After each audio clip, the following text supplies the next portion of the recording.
성화된 생애 제9장 정배 중의 요한. 사도들과 그들의 동역자들이 복음 전파에 잇따른 성공을 거두자 그리스도의 대적들은 그들의 증오심을 더욱 더하게 되었다. 그들은 복음 전파가 진행되는 것을 막기 위해 모든 노력을 기울였으며 마침내는 그리스도인들을 대적하기 위해 로마 제국의 세력의 지지를 얻는 데 성공했다. 그 결과로 혹독한 박해가 계속되어 많은 그리스도의 추종자들이 죽임을 당하게 되었다. 사도 요한은 당시 노인이었으나 열성적으로 또한 성공적으로 그리스도의 가르침을 계속 전파하였다. 그는 원수들이 논박할 수 없으며 그의 형제들에게 크게 격려가 된 능력에 관한 증언을 가지고 있었다. 그리스도인들의 믿음이 피하지 못할 맹렬한 반대를 만나 동요되는 듯이 보일 때면 그 사도는 위엄과 권능과 웅변을 가지고 거듭 권고하였다. 태초부터 있는 생명의 말씀에 관하여는 우리가 들은 바요, 눈으로 본 바요, 주목하고 우리 손으로 만진 바라.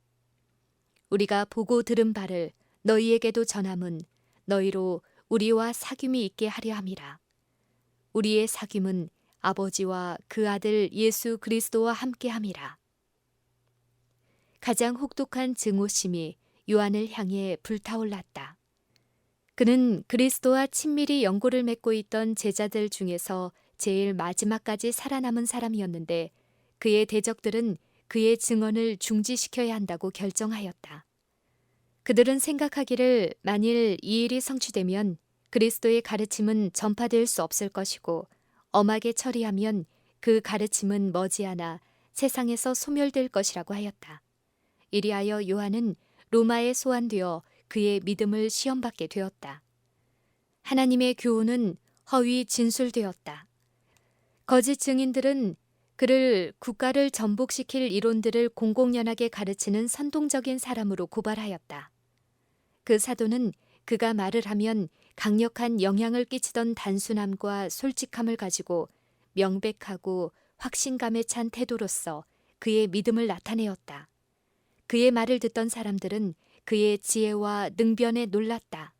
그러나 그의 교훈이 지당하면 할수록 진리를 대적하는 자들의 증오심은 더욱 깊어갔다.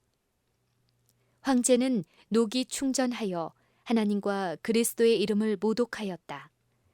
그는 그 사도의 이론을 논박할 수도 진리를 말함에 따르는 능력에 어깨를 견줄 수도 없어서 그 충실한 대변자를 잠잠하게 하기로 결심했다.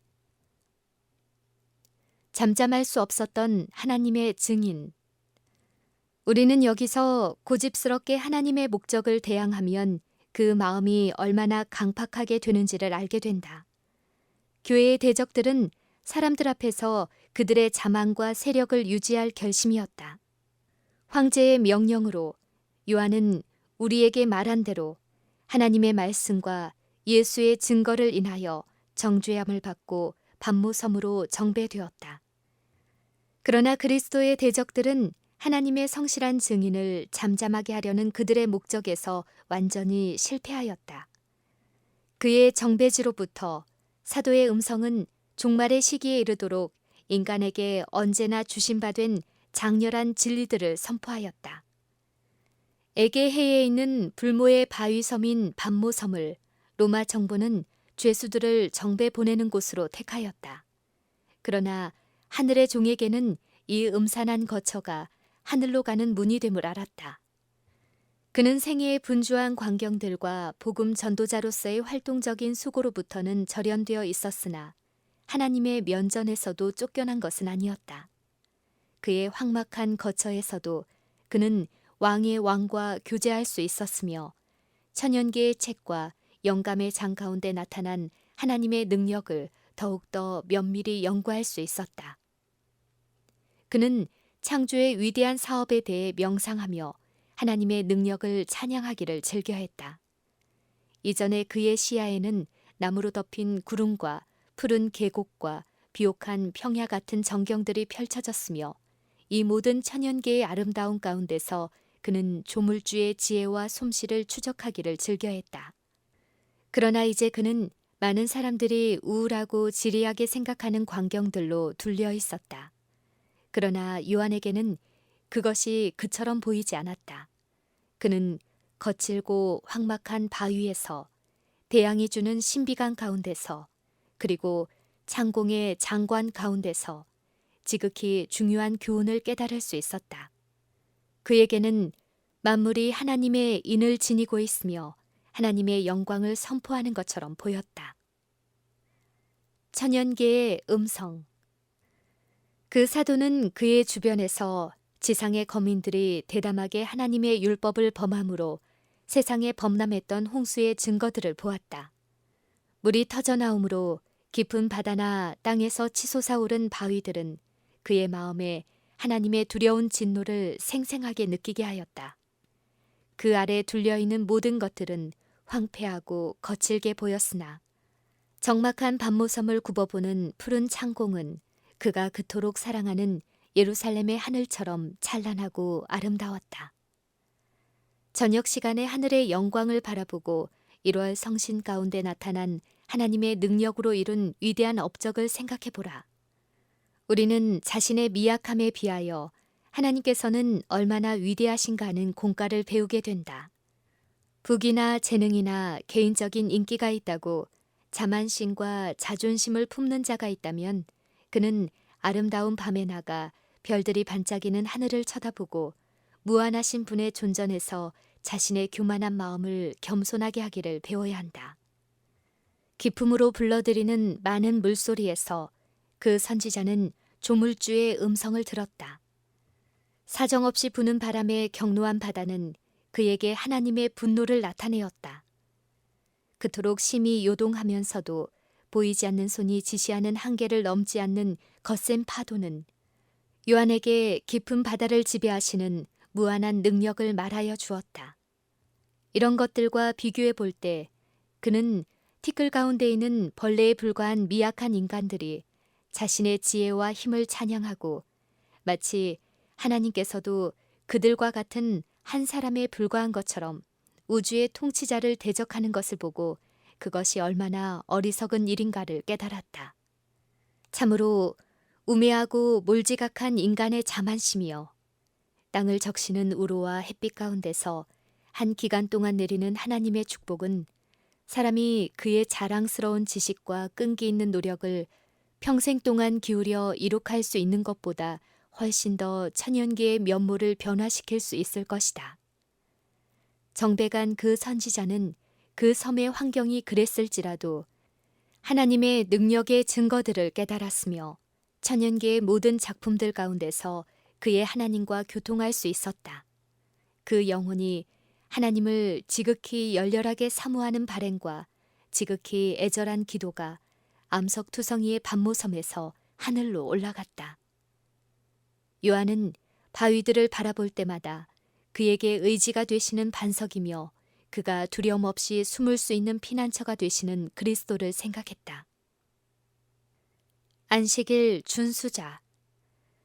요한이 언급한 주의 날은 안식일이었는데 그것은 여호와께서 창조의 위대한 사업을 마치시고 쉬신 날이며 당신이 그날에 쉬셨으므로 복주시고 거룩하게 하신 날이다. 요한은 그가 백성들 가운데 있으면서 안식일에 대해 가르칠 때와 마찬가지로 밤모섬에서도 그날을 거룩하게 지켰다. 요한은 주위에 있는 황막한 바위들을 바라보면서 바위 많은 호렙산을 생각하였으며 하나님께서 당신의 율법을 그곳에 있는 백성들에게 공포하실 때 어떻게 안식일을 기억하여 거룩히 지키라고 말씀하셨는지를 생각했다. 하나님의 아들은 산봉우리에서 모세에게 말씀하셨다. 하나님께서는 바위들을 당신의 성소로 삼으셨다. 그분의 성전은 영존하는 작은 산이었다. 거룩한 입법자께서 바위 많은 산에 내려오셔서 모든 백성에게 다 들리도록 당신의 율법을 말씀하셨는데 그것은 그들이 웅대하고 두려운 당신의 능력과 영광을 보고 크게 감명을 받아 당신의 계명을 위반하는 것을 두려워하게 하기 위함이셨다.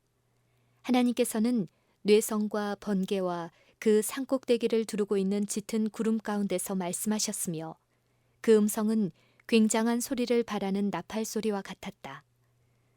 여호와의 율법은 변함이 없었으며 하나님께서 율법을 기록하신 서판은 당신의 교훈이 불변함을 의미하는 단단한 돌이었다. 바위 많은 호렙산은 그래서 하나님의 율법을 사랑하고 존경하는 모든 사람들에게 성스러운 곳이 되었다. 하나님과 함께 감금됨.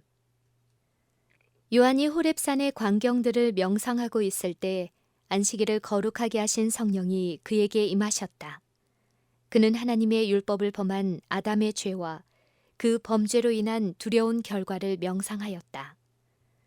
잃어버린 인류를 구속하시기 위하여 당신의 독생자를 주신 하나님의 무한하신 사랑은 너무도 커서 이루 말로 다할 수 없었다. 그는 편지 가운데 그 사랑을 나타내면서 교회와 세상이 그것을 보도록 부탁했다. 보라, 아버지께서 어떠한 사랑을 우리에게 주사 하나님의 자녀라 일컬음을 얻게 하셨는고 우리가 그러하도다. 그러므로 세상이 우리를 알지 못함은 그를 알지 못함이니라. 하나님께서 반역한 인류를 위하여 당신의 아들을 주실 수 있으셨다는 사실이 요한에게는 하나의 오묘에 속하는 일이었다. 그래서 무한한 희생을 겪게 한 바로 그런 자들에 의하여 거절될 것인데도 하늘에서 그 같은 희생을 치르면서까지 구속의 경륜을 세웠다는 사실은 그를 놀라움에 사로잡히게 하였다. 요한은 하나님과 함께 감금되었다. 그가 창조의 업적을 통하여 거룩한 성품을 더욱 깨달을수록 하나님께 대한 그의 순경심은 더해갔다. 그는 가끔 하나님께 전적으로 의존된 인간들이 어찌하여 즐겨 순종함으로 그분과 합평하고자 노력하지 않는가 하고 자문해 보는 일이 있었다. 하나님은 지혜가 무한하시며 그분의 능력에는 제한이 없다. 그분은 창조하신 피조물들의 장엄함과 아름다움을 완전한 조화 가운데서 보존하신다. 죄는 하나님의 율법을 위반하는 것이요 죄의 결과는 사망이다. 죄가 들어오지 않았더라면 하늘과 땅에 부조화라는 것이 있을 수 없었다. 하나님의 율법을 불순종함으로 하나님의 피조물 가운데 모든 비극이 생기게 되었다. 사람들은 어째서 하나님과 화목하지 못할까? 인간의 사악한 의지를 조물주의 의지에 반항하게 하므로 하나님을 거스려 죄를 짓는 일은 결코 사소한 일이 아니다. 하나님의 계명들을 순종하면 이 세상에서일지라도 인간에게는 최선의 유익을 준다. 또한 그들이 하나님께 복종하면 영원한 유익을 얻게 되고 하나님과 화평을 누리게 될 것이다. 들짐승들은 그들을 지배하는 본능으로 조물주의 법칙을 순종한다. 하나님께서 도도한 대양을 향하여 네가 여기까지 오고 넘어가지 못하리라고 하시자 그 물결은 즉시로 말씀을 순종한다. 유성들도 하나님께서 제정하신 법칙을 순종하며 완전한 질서를 유지하며 순행한다. 하나님께서 지상에 창조하신 모든 피조물 중에서 인간만이 반역했다. 그러나 인간은 하나님의 율법이 요구하는 바를 이해할 수 있는 추리력과 범죄로 인한 죄책감과 순종함으로 평화와 기쁨을 느낄 수 있는 양심을 가지고 있다. 하나님께서는 인간을 순종할 수도 있고 불순종할 수도 있는 자율적 행위자로 만드셨다. 하나님의 뜻을 이행하는 자들에게는 영생에 대한 보상, 곧 변함없는 영광에 대한 보상이 약속되어 있고 반면에 하나님의 율법을 무시하는 모든 자들에게는 하나님의 진노가 임할 것이라는 경고가 있다. 하나님의 위엄. 요한이 하나님의 업적 가운데 나타난 하나님의 영광을 묵상하고 있을 때 그는 조물주의 위대하심과 그분의 위엄에 압도되었다. 이 작은 세계의 모든 거민들이 하나님께 순종하기를 거절할지라도 하나님께서 영광을 잃지 않으실 것이다. 그분은 순식간에 인간들을 지상에서 소멸시키고 지구상에 거주할 새로운 백성들을 창조하시어 당신의 이름을 영화롭게 하실 수 있으셨다. 하나님께서는 자신을 영광스럽게 하시기 위하여 사람을 의지하지 않으셨다. 그분은 창공의 천체들과 하늘의 수많은 세계들을 정돈시켜 조물주를 영화롭게 하고 찬양하며 영광을 돌리는 노래를 부르게 할 수 있으셨다. 여호와여, 주의 기사를 하늘이 찬양할 것이요 주의 성실도 거룩한 자의 회중에서 찬양하리다. 대개 궁창에서 능히 여호와와 비교할 자 누구며 권능 있는 자 중에 여호와와 같은 자 누구리이까?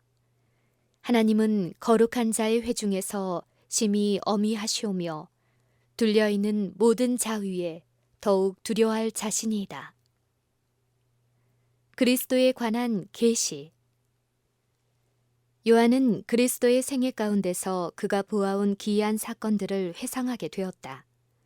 그는 전에 은총을 입었던 귀한 기회들을 즐겨 명상하고 큰 위로를 받게 되었다. 그때 갑자기 명상 가운데서 깨어나 명료하고 뚜렷한 음성을 듣게 되었다. 그 음성이 들리는 곳을 향해 쳐다보자 그는 주님을 바라보게 되었다. 그분은 그가 그토록 사랑했고 동행하며 대화를 나눴으며 십자가상에서 고통당하시는 모습을 볼 수 있었던 주님이었다.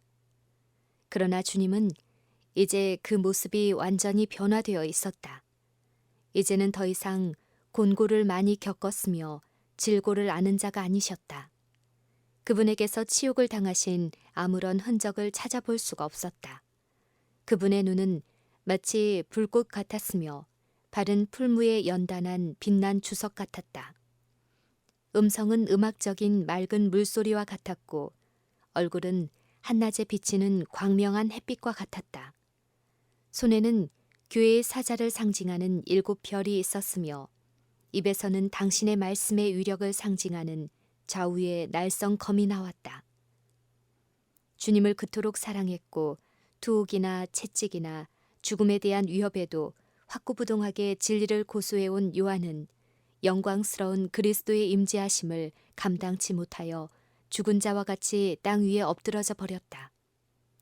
그때 예수님께서 땅에 엎드린 종에게 손을 얹으시고 두려워 말라. 나는 곧 산자라. 내가 전에 죽었었노라. 볼지어다. 이제 세세토록 살아 있으리라. 라고 말씀하셨다.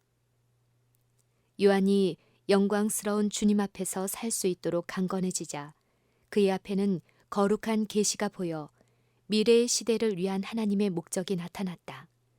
하늘 본향의 영광스럽고 매력적인 장면들이 그의 앞에 전개됐다. 그는 하나님의 보좌와 흰옷을 입은 구원받은 무리들을 바라볼 수 있었다. 하늘 천사들의 주악을 들으며 어린 양의 피와 증거의 말씀으로 구원받은 무리들이 부르는 승리의 계가를 들었다. 요한의 겸손. 인간들에게는 좀처럼 허락되지 않았던 고귀한 특권이 그 사랑하는 제자에게 허락되었다. 그러나 그는 그리스도의 품성에 매우 친밀하게 동화되어 있었기 때문에 마음 가운데서 자만심이라고는 조금도 찾아볼 수 없었다. 그가 겸손한 것은 단지 공언을 함에 그친 게 아니고 옷 입는 것처럼 꾸밈 없이 그에게 입혀졌던 하나의 은총이었다. 항상 자신의 의로운 행동들을 숨기며 자신에게 주의가 집중되는 듯이 보이는 것은 무엇이든지 피하려고 노력하였다. 요한은 복음서 가운데서 예수께서 사랑하신 제자에 관해 언급하고 있으나 그런 영예를 누린 자가 자신이라는 사실은 숨기고 있다. 그는 이기심 없는 생애를 살았다. 그는 사랑에 대해서 많은 것을 가르치고 그것을 매일매일 실천하는 생활을 했다. 그는 혈연적인 형제들과 그리스도인 형제들 가운데 참된 사랑이 나타나야 할 것을 깊이 인식하고 있었다. 그는 그리스도를 따르는 자들이 필수적으로 소유해야 할 특성으로서 이러한 사랑을 들었으며 또 그렇게 할 것을 권장하였다. 이러한 사랑이 없으면서도 그리스도인이라는 이름을 가진 채 하는 것은 아무 쓸데없는 일이다. 요한은 실제적인 거룩함을 가르친 교사였다. 그는 그리스도인들의 행위에 대한 올바른 규범을 제시하였다. 그들은 마음이 순결하고 태도가 정확해야 한다.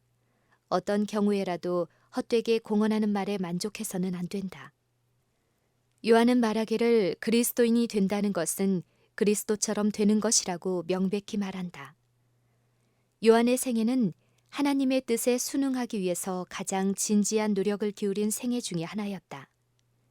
그 사도는 그의 구주를 너무도 친밀히 따르며 그리스도의 순결함과 고귀한 거룩함을 깊이 감지하고 있었기 때문에 자신의 품성은 대조적으로 불결하게만 보였다. 구주를 가장 잘 알고 있는 사람들은 항상 그런 느낌을 느끼게 될 것이다.